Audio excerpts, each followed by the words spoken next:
The sound of snapping twigs made Quinn Jameson freeze mid-step, his hand instinctively moving toward the revolver at his hip before he recognized the noise as harmless movement through underbrush rather than danger. He had been tracking a wounded deer for the better part of an hour through these dense California woods outside Colfax, following a blood trail that grew fainter with each passing minute, until it disappeared entirely near a small clearing where the afternoon sunlight filtered through the canopy in golden streams. What stopped him completely was not the lost trail, but the sight of a young woman kneeling among the ferns and wildflowers, her fingers working deftly to gather plants he did not recognize, while she hummed a melody so soft it barely carried across the space between them. Quinn had lived in these mountains since 1873, nearly 3 years now, working cattle for the Henderson Ranch and keeping mostly to himself after the war had taken whatever innocence he once possessed. He knew every trail and creek within 20 miles of Colfax, but he had never seen this woman before, and her presence here deep in the wilderness sparked his curiosity more than anything had in months. She wore a simple dress the color of sage, practical and worn but clean, with her dark blonde hair braided down her back and a canvas satchel lying open beside her already half filled with various plants and roots. "Those are valerian roots you are digging up," he said, keeping his voice gentle so as not to startle her too badly. "Good for helping folks sleep when their minds will not quiet down." She looked up sharply, her green eyes wide with surprise but not fear, and Quinn found himself appreciating that she did not scream or run. Instead, she studied him with an intensity that made him feel oddly exposed, taking in his dusty chaps, the weathered hat he had owned since before the war, and the rifle slung across his back. After a long moment, she returned her attention to the plant she had been harvesting, carefully loosening the soil around its roots. "You know your herbs," she said, her voice carrying a hint of approval mixed with caution. "Most cowboys would not know valerian from common weeds." "My mother taught me some before she passed," Quinn replied, taking a careful step closer but maintaining a respectful distance. She believed in the healing power of plants more than she trusted doctors, said God put medicine in the earth for those wise enough to recognize it. The woman finished extracting the root and placed it gently in her satchel before standing and brushing dirt from her skirt. She was tall for a woman, probably 5.5 feet, and carried herself with a confidence that suggested she spent considerable time alone in wild places without feeling vulnerable.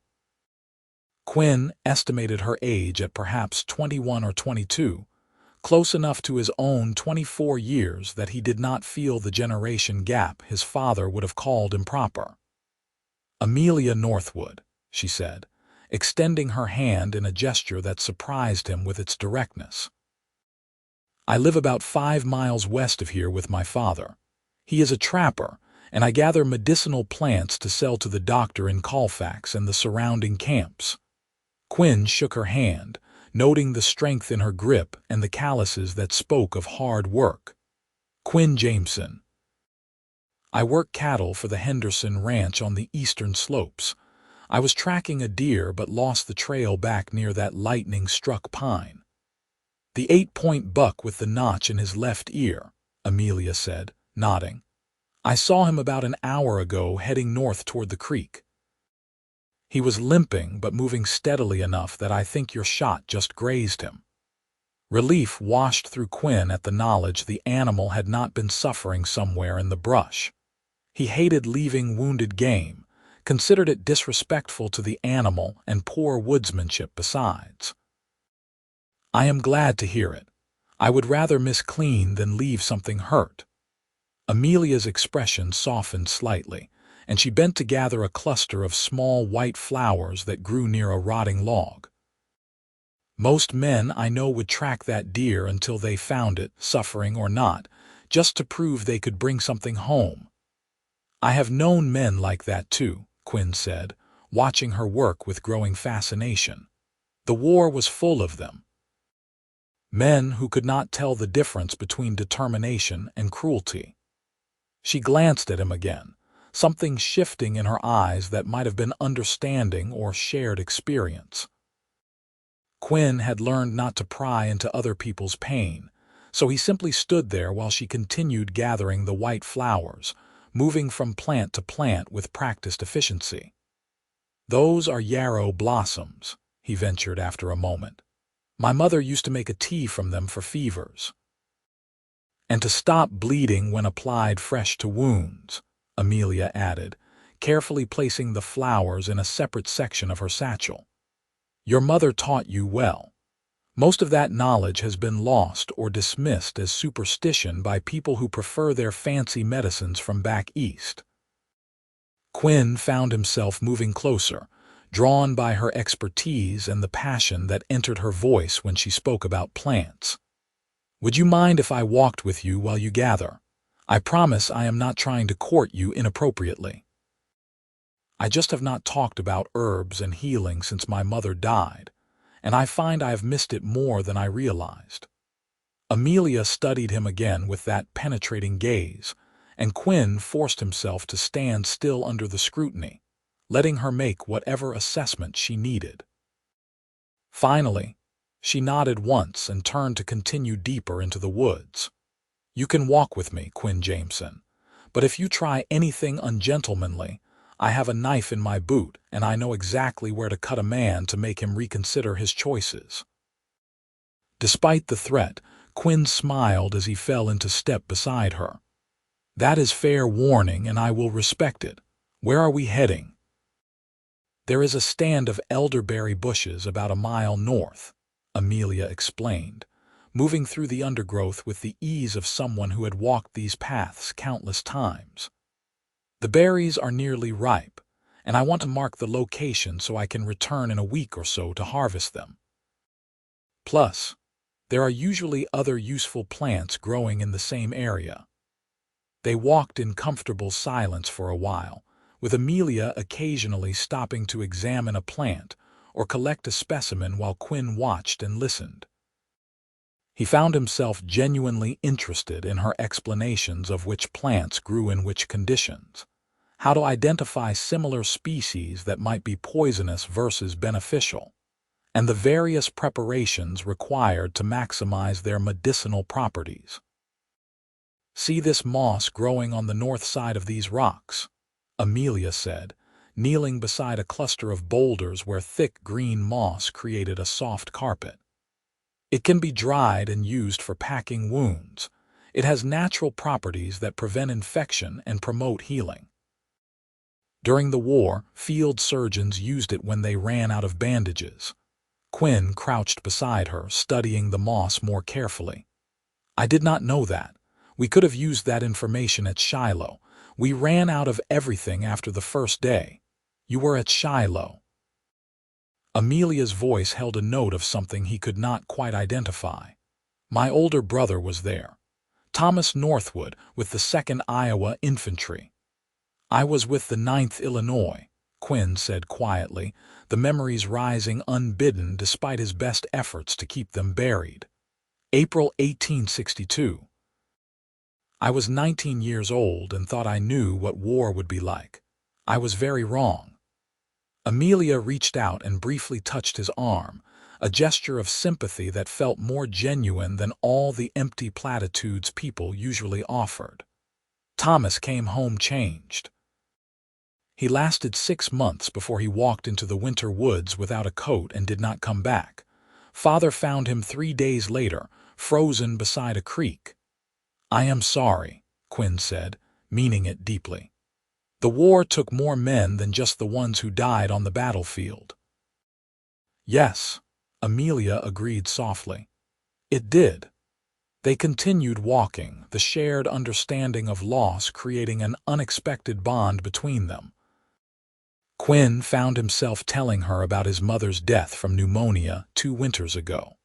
how his father had followed her 6 months later from what the doctor called heart failure, but Quinn knew was really just a broken heart that no longer saw reason to keep beating.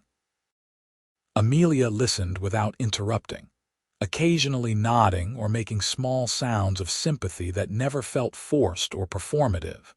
By the time they reached the elderberry bushes, the afternoon had grown long, and the shadows were stretching eastward across the forest floor. Amelia examined the clusters of berries carefully, making notes in a small leather journal she pulled from her satchel about their location and estimated ripening time. "I should be heading back soon," she said, glancing at the sun's position through the trees. "Father will worry if I am not home before dark, and these woods can be dangerous once night falls." "May I walk you home?" Quinn asked, surprising himself with how much he wanted to extend their time together. "Or at least part of the way to make sure you get there safely." Amelia considered this for a moment before nodding. "You can walk me to the ridge that overlooks our cabin. That way you can see I make it home, but you will still have enough daylight to get back to the Henderson Ranch before full dark." They set off together, following a different path that wound through stands of ponderosa pine and Douglas fir. Amelia continued to point out various plants along the way, and Quinn found himself absorbing the information eagerly, his mind engaged in a way it had not been since before the war. "Why do you do this?" he asked as they climbed a steep section of trail. "Gathering herbs and selling them. It seems like hard work for probably little pay." "It is hard work," Amelia confirmed, pausing to catch her breath at the top of the incline. "But it is necessary work.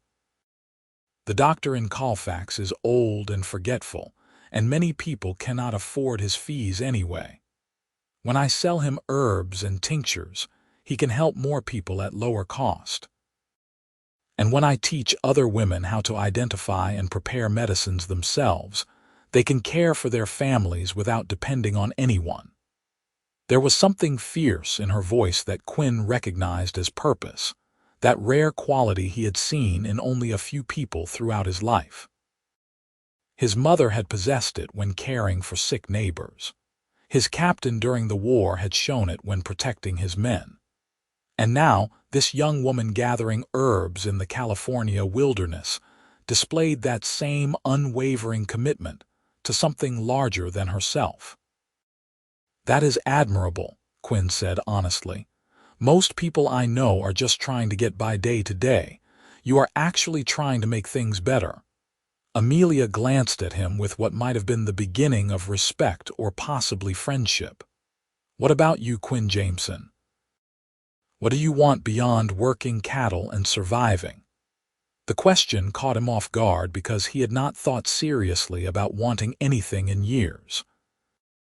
Survival had been enough during the war, and afterward, numbness had felt like a blessing compared to the alternative of feeling everything too deeply.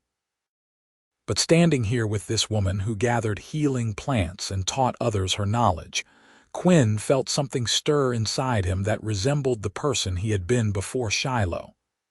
"I used to want a family," he admitted slowly. "A wife and children, a small piece of land to call my own. My parents had that, and I thought it was what everyone should aim for. But after the war, it seemed selfish to think about happiness when so many good men never got the chance." "Thomas told me something similar before he died," Amelia said quietly. "He said he felt guilty every time he laughed or enjoyed a meal because his friends were dead in Tennessee soil. I think that guilt killed him more surely than any Confederate bullet." Quinn absorbed this, feeling the truth of it resonate through his chest. "What changed your mind?" "You seem like someone who has found reasons to keep living beyond just obligation." Amelia stopped walking and turned to face him fully, her green eyes intense in the fading light. "My brother's death taught me that surviving is not the same as living. He survived the war but never really lived afterward. I decided that if I was going to be here, taking up space and breathing air, I might as well do something useful with the time I have. The plants do not care about the war or guilt or any of the things that make people destroy themselves. They just grow and heal and continue existing season after season. There is something honest about that. I like that perspective, Quinn said, meaning it more than he had meant anything in a long time. Maybe I have been confusing survival with penance. Maybe we both have been, Amelia replied with a small smile. But we are allowed to stop punishing ourselves any time we choose. They reached the ridge just as the sun touched the western horizon, painting the sky in shades of orange and deep purple. Below them, Quinn could see a small cabin nestled among the trees with smoke rising from its chimney and a corral holding several horses. A figure moved near the woodpile, presumably Amelia's father preparing for evening. "That is home," Amelia said, pointing toward the cabin. "You can see I will make it safely from here." Quinn nodded but found himself reluctant to leave. "Could I see you again? I would like to learn more about the plants if you would be willing to teach me."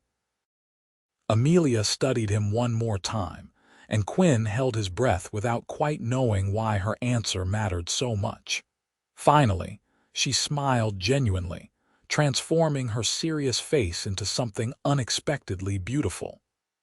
"I come to these woods 3 times a week to gather herbs," she said. "If you happen to be here on Wednesday morning around 9 o'clock near that lightning-struck pine where we met, I would not mind the company." "I will be there," Quinn promised, feeling something uncomfortably close to excitement at the prospect. "Good," Amelia said simply. Then she turned and began making her way down the slope toward her cabin, moving with sure-footed confidence even in the dimming light. Quinn watched until she reached the bottom, and her father came out to greet her, clearly relieved at her return. Only then did he turn and begin the long walk back toward the Henderson ranch, his mind already counting the days until Wednesday. The next 2 days passed with frustrating slowness, while Quinn went about his usual work of mending fences, moving cattle to fresh grazing areas, and helping repair a section of barn roof damaged in a recent storm. His boss, Jacob Henderson, was a fair man who paid decent wages and did not ask too many questions about a person's past, which suited Quinn fine. But for the first time since taking this job, Quinn found himself watching the sun's progress across the sky and wishing time would move faster. Tuesday night he barely slept, lying awake in the small room he rented above the general store in Colfax, and thinking about Amelia Northwood. He told himself his interest was purely academic, a desire to learn useful skills and reconnect with knowledge his mother had tried to impart years ago. But he knew he was lying to himself. There was something about Amelia that called to parts of him he had thought died in the war, something about her purpose and passion that made him want to be better than the hollow man he had become. Wednesday morning found him at the lightning-struck pine tree well before 9 o'clock, feeling nervous in a way he had not experienced since before he could remember. He had washed thoroughly, put on his cleanest shirt, and even trimmed his beard, all while telling himself he was being ridiculous.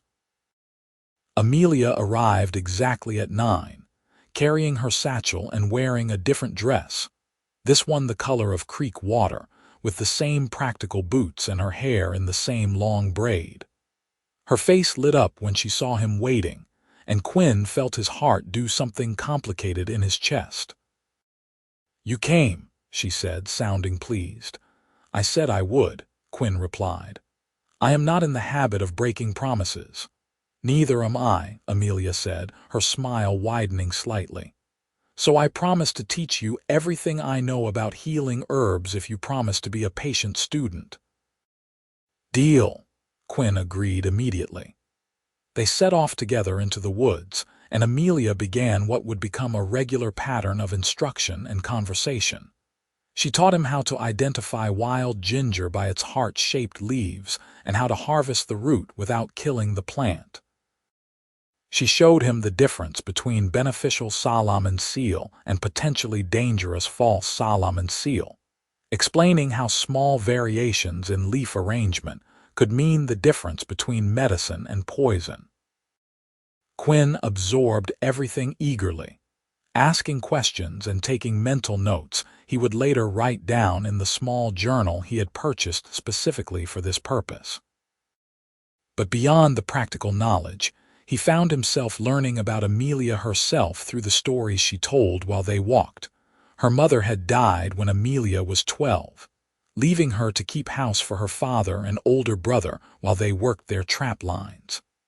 An elderly widow named Mrs. Chen, who lived near Colfax, had taught Amelia about healing plants in exchange for help with chores. Mrs. Chen had learned the knowledge from her grandmother back in China and had been grateful to find a young woman willing to learn traditions that many dismissed as superstition. Mrs. Chen died 3 years ago, Amelia said as they rested beside a small stream. But before she passed, she made me promise to continue the work and teach others. She said knowledge dies when it is kept secret, but it grows stronger when shared. So I try to honor her memory by helping people and passing on what she taught me. You are honoring her very well, Quinn said sincerely. She would be proud of the person you have become. Amelia looked at him with an expression that might have been gratitude mixed with something warmer. Thank you for saying that. Sometimes I wonder if I am making any real difference or just fooling myself. You are making a difference, Quinn assured her. I can already see dozens of plants I walked past for years without recognizing their value. That is not a small thing. They continued their lessons throughout the morning, and when noon approached, Amelia unpacked a simple lunch from her satchel consisting of bread, cheese, and dried apples. She offered to share without any awkwardness, and Quinn contributed strips of smoked beef he had brought along for the same purpose. Tell me about working cattle, Amelia said as they ate. I have lived near ranches my whole life, but never really understood what cowboys actually do all day. Quinn found himself talking about his work more openly than he usually did, explaining the seasonal rhythms of ranch life, the challenges of keeping herds healthy and together across rough terrain, and the satisfaction of working with horses and cattle who respected competence and consistency.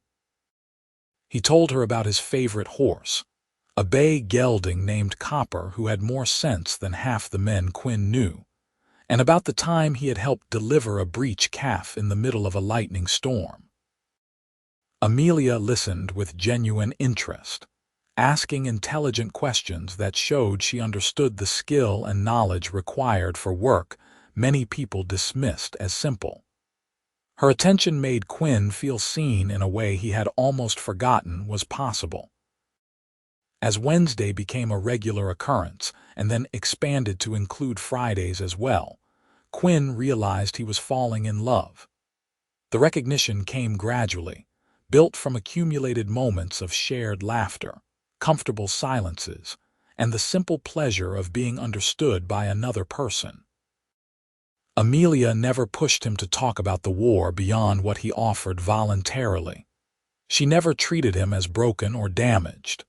Instead, she met him exactly where he was and seemed content with the person she found there.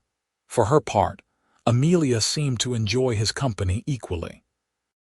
She smiled more readily when they were together, and her laughter came easier. She began sharing stories about her father, a gruff but loving man named Robert who had struggled with raising a daughter alone, but had ultimately supported her unusual interests, even when other men in Colfax suggested she should be focusing on finding a husband. Father says any man worth having will appreciate a woman with knowledge and purpose, Amelia told Quinn one day as they gathered wild mint near a creek. He says men who feel threatened by capable women are usually lacking in capability themselves. Your father sounds like a wise man, Quinn said, carefully cutting mint stems the way Amelia had taught him. "I would like to meet him someday if that would be appropriate." Amelia glanced at him quickly, something hopeful flickering across her face. "Would you really want to?" "He can be intimidating with strangers, especially men who show interest in me." "I really would want to," Quinn confirmed, meeting her eyes steadily. "I care about you, Amelia. I think you know that by now. And if I am going to care about you properly, I should meet the man who raised such an remarkable woman." Color rose in Amelia's cheeks, but she held his gaze without looking away. "I care about you too, Quinn. These past few weeks have been the happiest I have been since before Thomas died. You make me feel like myself again, if that makes sense." "It makes perfect sense," Quinn said softly. "You do the same for me." They stood there beside the creek with mint stems forgotten in their hands, the sound of running water and bird calls fading into background noise as something unspoken but profound passed between them. Quinn wanted to kiss her, wanted it so badly his chest ached, but he forced himself to maintain proper distance because Amelia deserved courtship done correctly. "Would you come to dinner at our cabin on Sunday?" Amelia asked, her voice slightly breathless. "Father has been asking questions about where I spend my Wednesdays and Fridays. I think it is time I introduced you properly." "I would be honored," Quinn said, his heart racing faster than it had any right to. "Should I bring anything?" "Just yourself," Amelia replied with a smile that made Quinn feel like the luckiest man in California. "That will be more than enough." Sunday arrived with clear skies and mild temperatures perfect for the 3-mile ride from Colfax to the Northwood cabin. Quinn borrowed Copper from the ranch and spent extra time grooming the horse until his coat gleamed, reasoning that first impressions extended to one's mount. He wore his best shirt, the dark blue one without any patches, and the vest his mother had made him before the war. His hands shook slightly as he saddled Copper, and he took several deep breaths to calm nerves he had not felt even before facing Confederate artillery. The ride passed too quickly and too slowly simultaneously.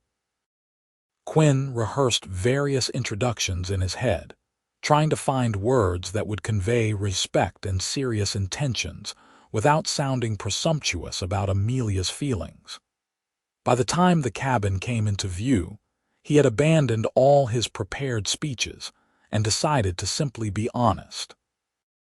Robert Northwood stood waiting on the porch as Quinn approached, and even from a distance, it was clear where Amelia had gotten her height and strong build.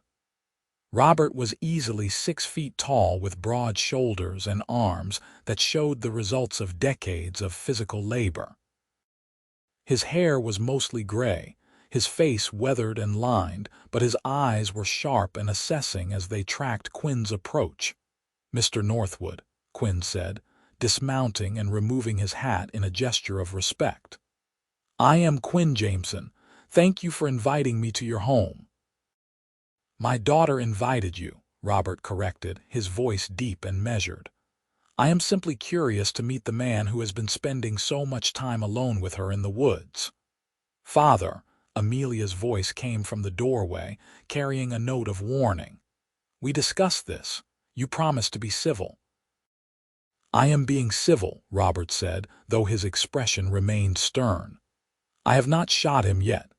Despite the tension, Quinn found himself appreciating the man's directness. "Sir, I understand your concern. If I had a daughter, I would want to know the character of any man spending time with her. I can only tell you that my intentions toward Amelia are entirely honorable, and I have treated her with nothing but respect." Robert studied him for a long moment before nodding slowly. "Amelia says you know your way around healing plants, says your mother taught you." "She did, sir," Quinn confirmed. "Though my knowledge is basic compared to what Amelia has learned, I have been trying to expand my understanding because I believe such skills are valuable." "Valuable for what?" Robert asked. You planning to stop working cattle and become a medicine man? I am planning to be useful in whatever ways I can, Quinn replied honestly. Working cattle pays wages, but knowing how to heal people and animals makes me more valuable to everyone around me. Plus, it is knowledge that can be passed down to children someday. Something shifted in Robert's expression at the mention of children, becoming slightly less hostile and more thoughtful. Before he could respond, Amelia stepped out onto the porch carrying a pitcher of water. Could we possibly continue this conversation inside where there is food and chairs? She suggested with exaggerated patience. I spent all morning cooking, and I would prefer not to serve it cold because you two are engaging in some kind of masculine standoff.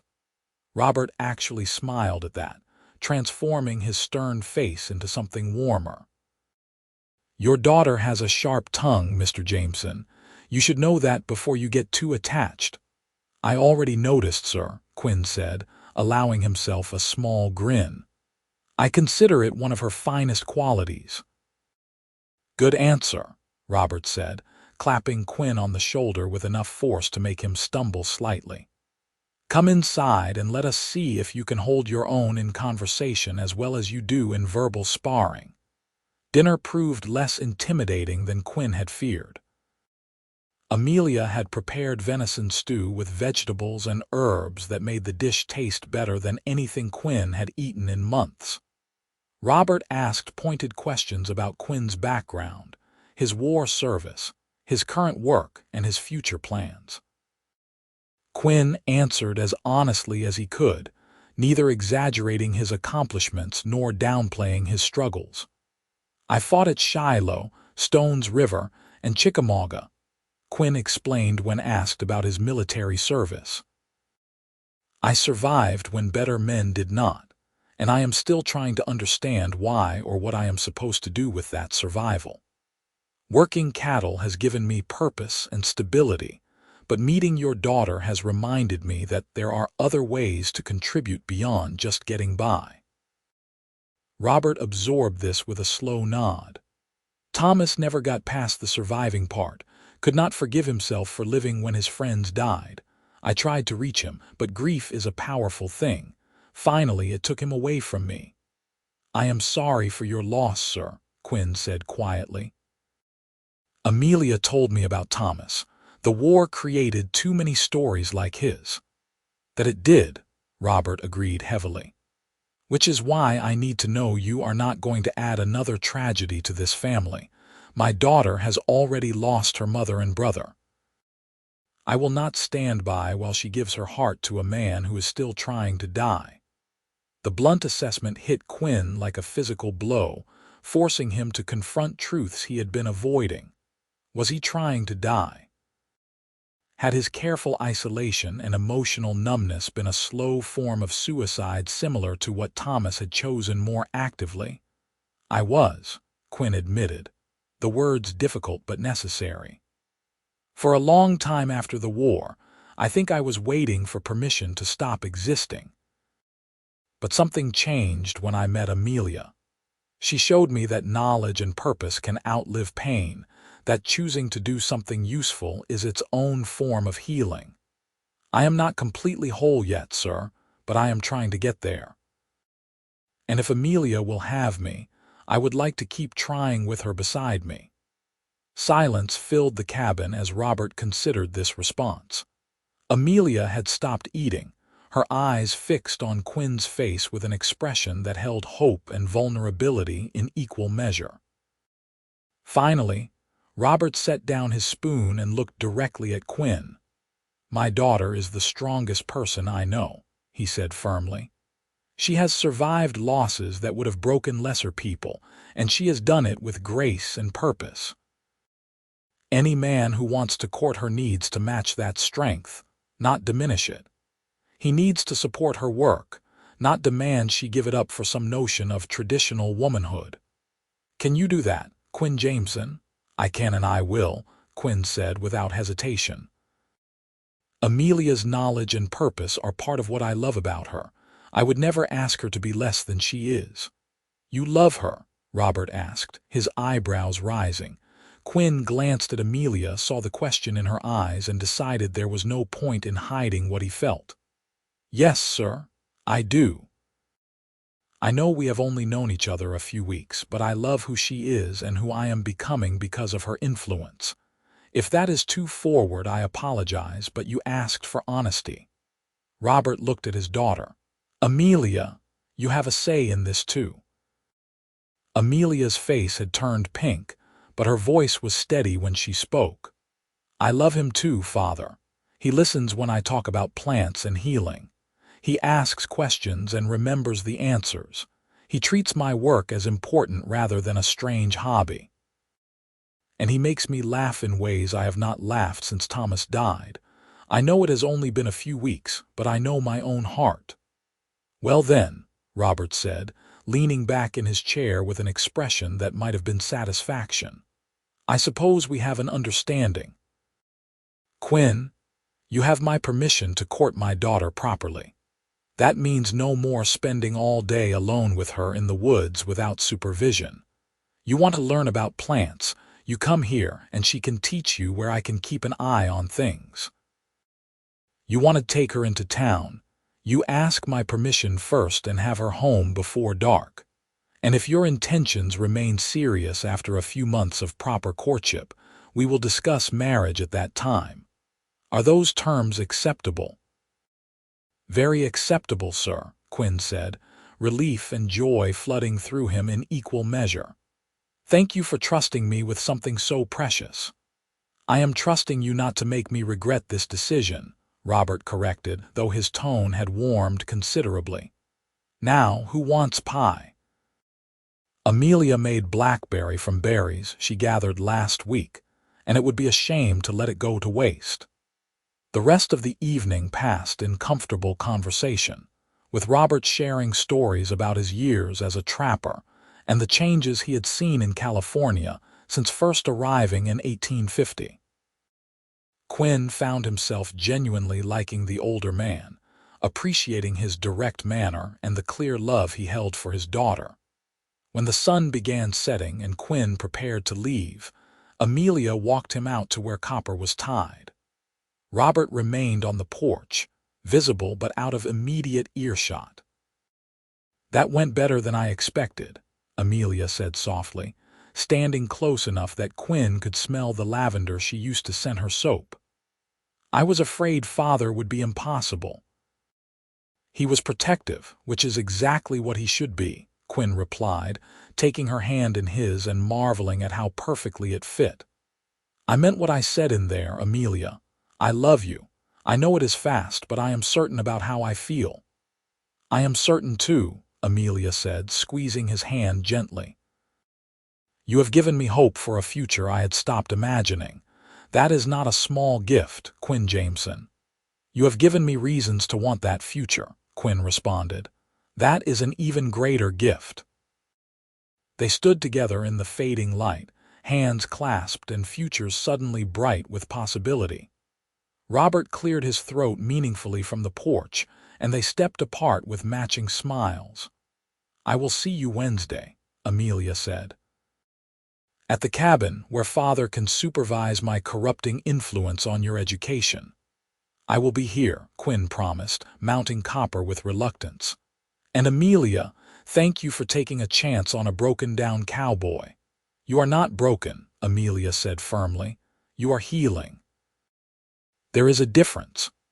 Quinn rode back toward Colfax with those words echoing in his mind and hope burning warm in his chest.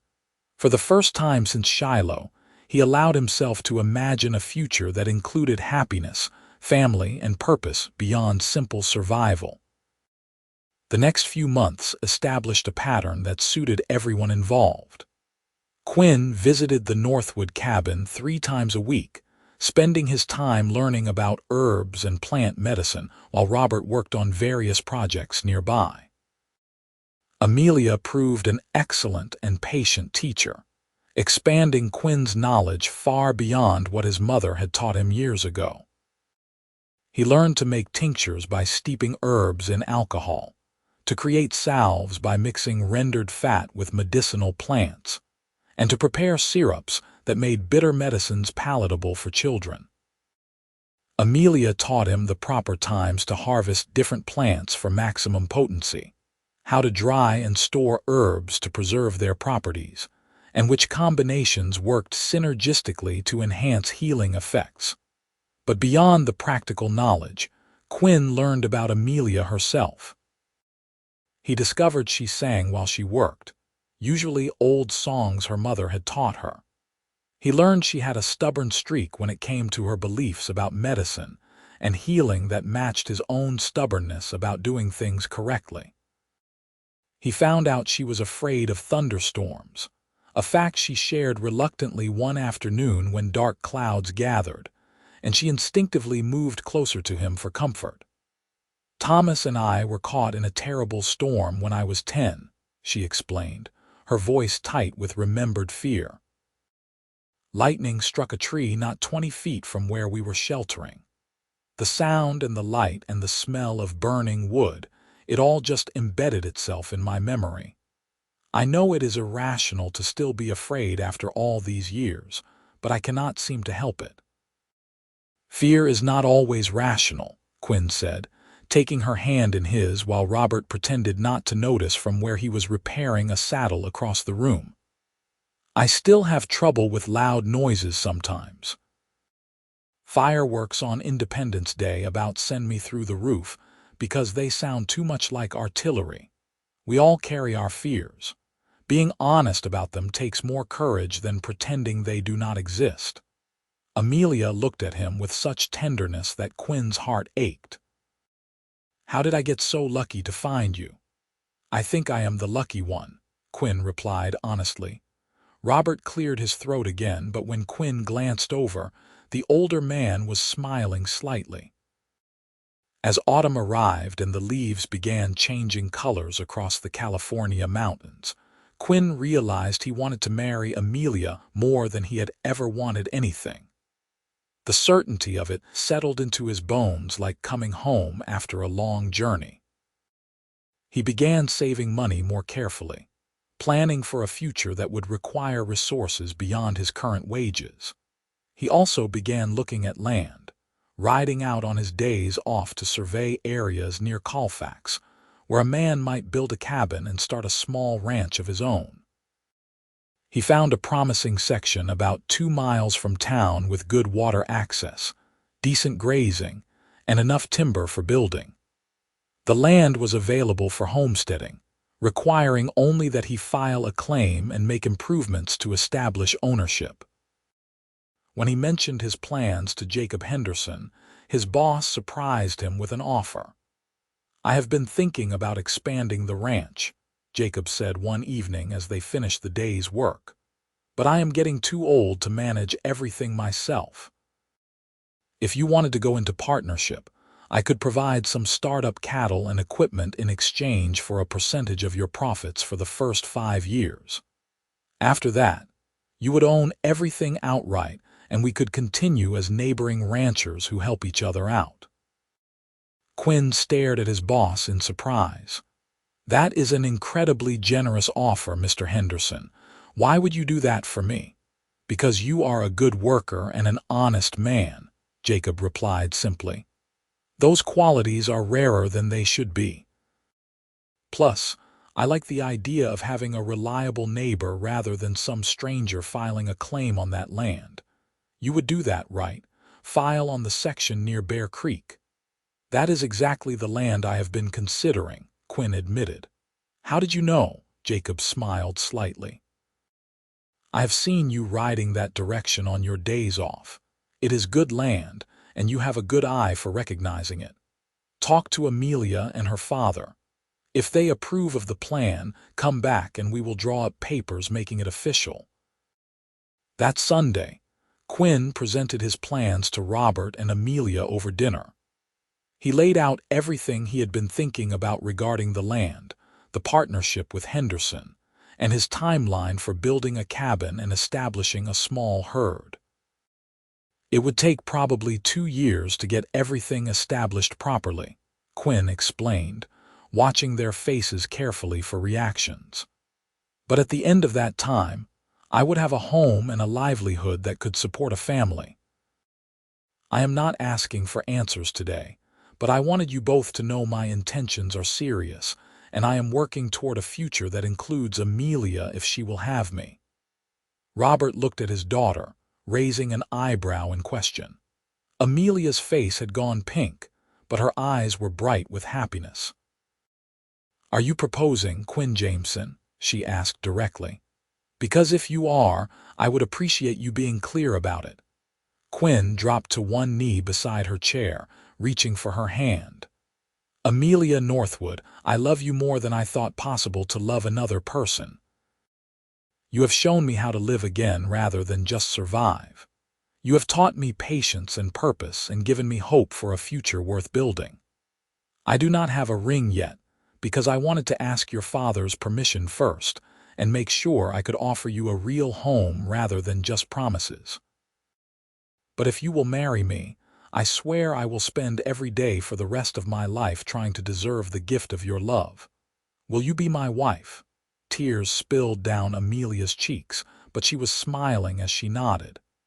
"Yes, Quinn. Yes, I will marry you. I do not need a ring or a finished house. I just need you and the life we will build together." Quinn stood and pulled her into his arms, holding her close while joy burst through his chest like sunlight. Over Amelia's shoulder, he saw Robert wipe his own eyes quickly before standing and extending his hand. "Welcome to the family, son," Robert said, his voice rough with emotion. "You have my blessing and my support. Now, let us discuss practical matters like wedding dates and how I can help you build that cabin." They spent the rest of the evening making plans, with Amelia insisting she would continue her herb gathering and medicine making even after marriage, and Quinn agreeing immediately because he had never imagined otherwise. Robert offered to help with the cabin construction and suggested combining their resources to make both properties more prosperous. "I am getting older, and the trap lines are getting harder to manage," Robert admitted. "What if I moved my operation to be adjacent to your new land? We could share resources and labor, and I would be close enough to visit my daughter regularly without being so close that I interfere with your marriage." "I think that sounds perfect," Quinn said, meaning it. He genuinely liked Robert and appreciated the older man's straightforward nature. Having family nearby would benefit everyone involved. They decided on a spring wedding, giving Quinn time to file his land claim, start the cabin, and save money for a proper ring. Amelia declared she did not care about a fancy ceremony, preferring something simple with just family and close friends. Quinn agreed, having no desire for elaborate celebrations when all he truly wanted was to call Amelia his wife. Winter arrived early that year, bringing snow to the mountains by late November. Quinn spent every spare moment working on the cabin, racing against weather that would soon make construction impossible. Robert joined him most days, and together they made impressive progress. The basic structure was up and roofed before the worst of the winter set in, providing shelter where Quinn could continue interior work during bad weather. Amelia visited as often as conditions permitted, bringing hot meals and coffee that made the cold days bearable. She also began planning how to set up her herb drying room and where to plant a medicinal garden come spring. Her excitement about their shared future warmed Quinn more effectively than any fire. "I have been thinking," Amelia said one afternoon as they ate lunch inside the half-finished cabin. "What if we offered our services as traveling healers during summer months? We could visit the mining camps and small settlements that do not have doctors. I could provide medicine and treatment while you handle any veterinary needs for their livestock. We could charge modest fees and help people who otherwise have no access to medical care." Quinn considered the idea carefully. That could work well with ranching. Summer is less demanding for cattle work, and Henderson would probably not mind me taking a few weeks off if I arranged coverage. Plus, you are right that many people in remote areas have no medical options. We could genuinely help while also earning extra income." "Exactly," Amelia said, her enthusiasm growing. "And we could teach people basic healing skills so they can care for themselves between our visits. Remember what Mrs. Chen said about knowledge growing stronger when shared. This would be a way to honor her memory while doing real good." "I love the way your mind works," Quinn said, pulling her close and kissing the top of her head. "Have I mentioned recently how lucky I am?" "Not in the last hour," Amelia teased. "You are getting lazy, Mr. Jameson." Their wedding took place on a perfect April morning in 1874, with wildflowers blooming across the meadows and the last snow melting from the high peaks. The ceremony was held at the small church in Colfax, with Robert giving Amelia away and Jacob Henderson standing as Quinn's best man. About 30 people attended, mostly neighbors and friends who had watched the couple's courtship with approval. Amelia wore a simple cream-colored dress she had sewn herself, with wildflowers woven into her hair instead of a veil. Quinn wore his best suit, purchased specially for the occasion, with a new vest Amelia had made him as a wedding gift.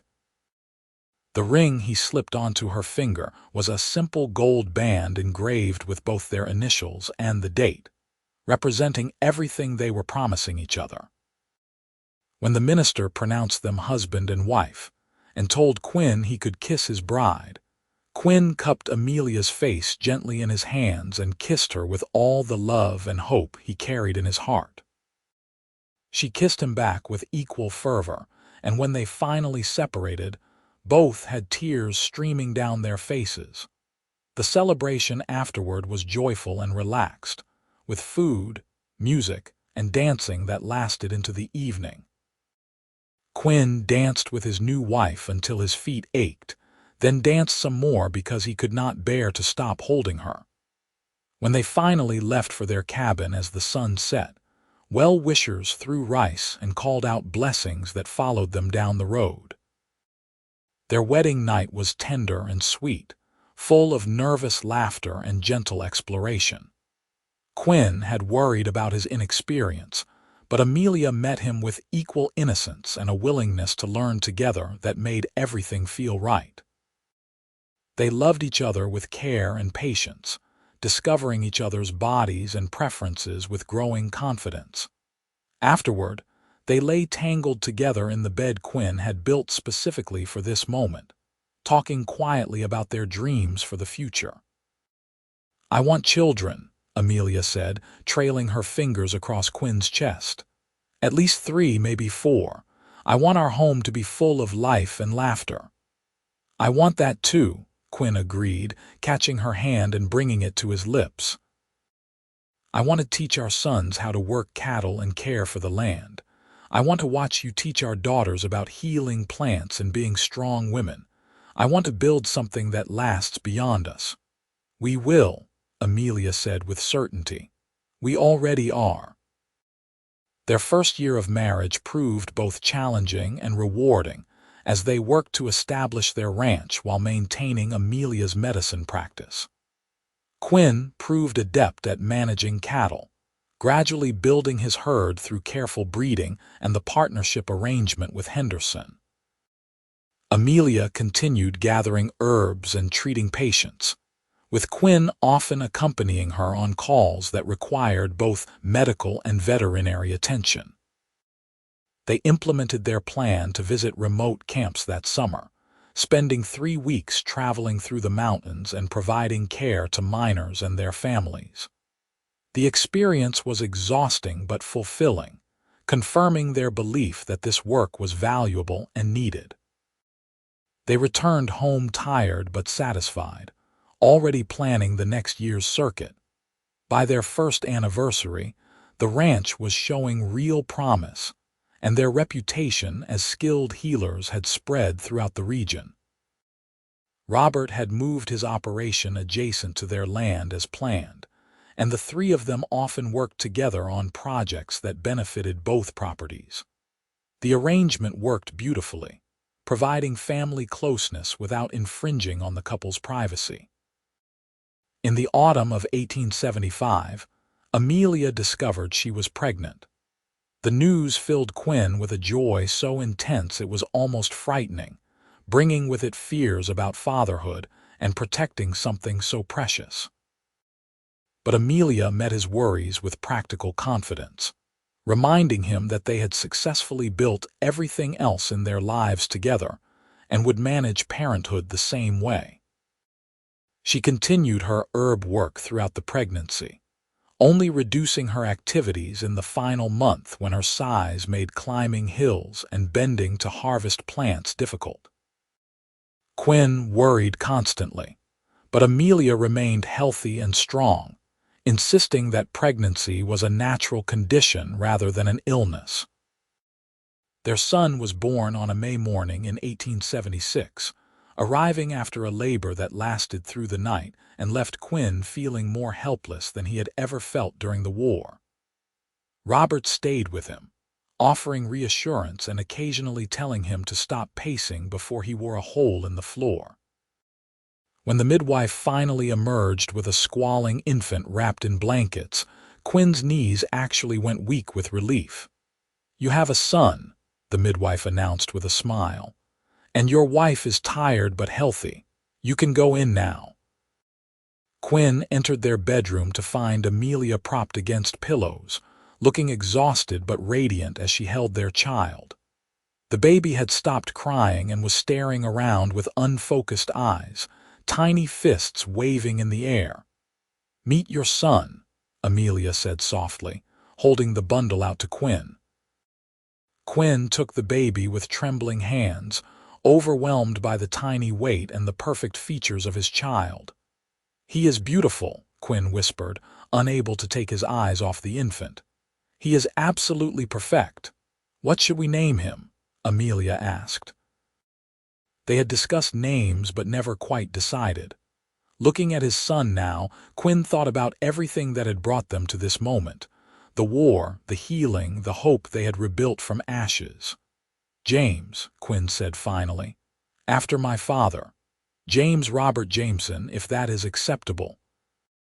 "It is perfect," Amelia agreed, tears glistening in her eyes. "Hello, James. Welcome to the world, little one." Fatherhood transformed Quinn in ways he had not anticipated.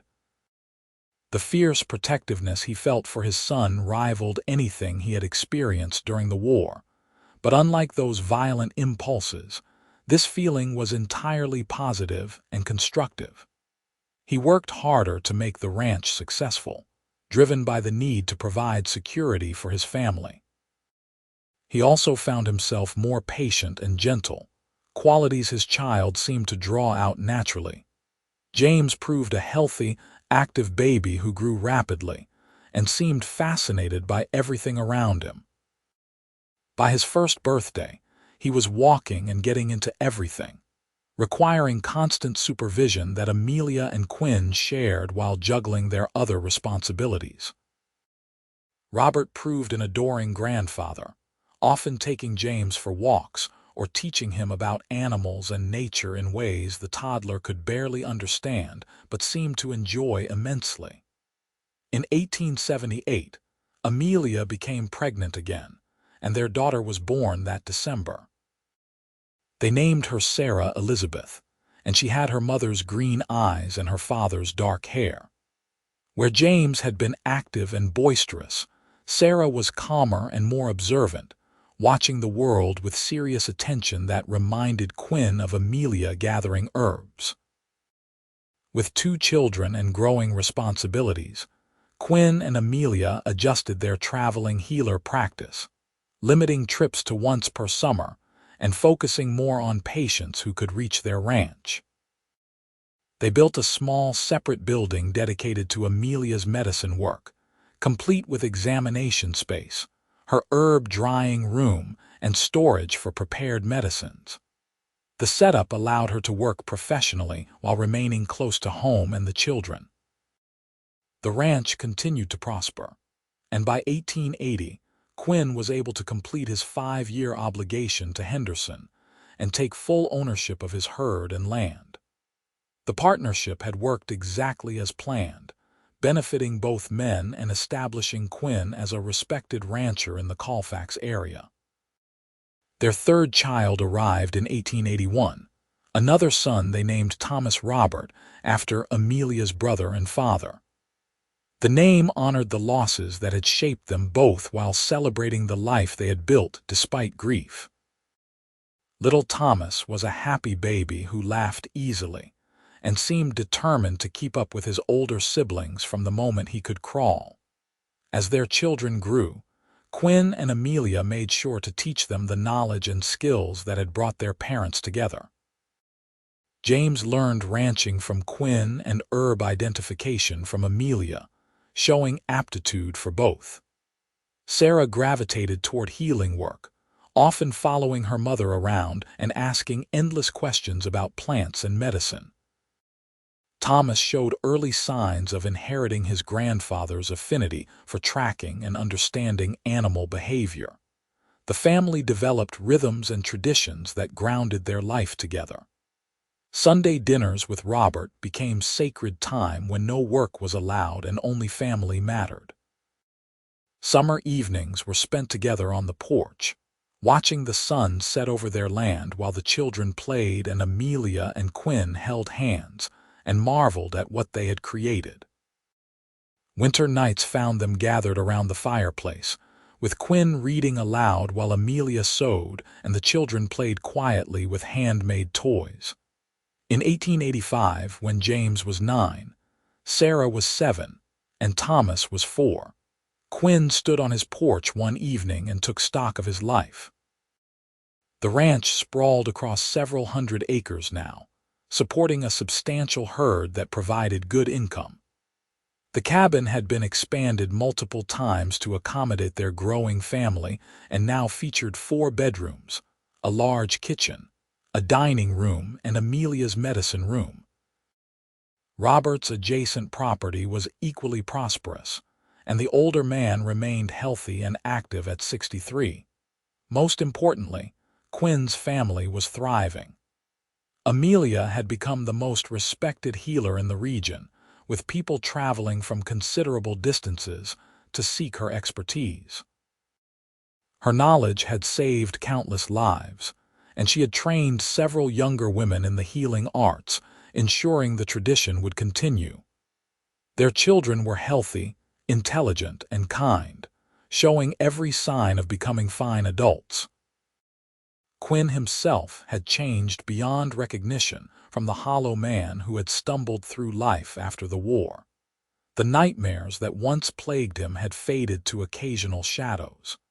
The guilt that had weighed him down had been transformed into gratitude for the second chance he had been given. He had learned that surviving could indeed become living when approached with purpose and love. "What are you thinking about?" Amelia asked, stepping out onto the porch with 2 cups of coffee and handing him one.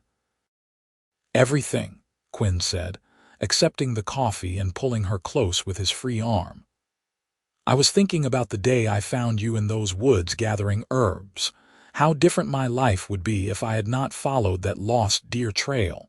How empty everything would be without you." "I think about that day too," Amelia admitted, leaning into his embrace. "I was so lonely before you appeared, even though I did not fully recognize it at the time. You gave me partnership and love and this beautiful family. You gave me everything I did not know I was missing." They stood together watching the sunset paint the sky in shades of gold and pink, the sounds of their children's laughter drifting from inside the house. Robert's cabin showed lamplight in the windows, and smoke rose steadily from chimneys on both properties. Cattle grazed peacefully in the pastures, and the garden where Amelia grew medicinal plants was preparing for winter dormancy. "We built something good here," Quinn said softly. "Something worth all the pain that came before it." "We did," Amelia agreed. and we will keep building it for as long as we live.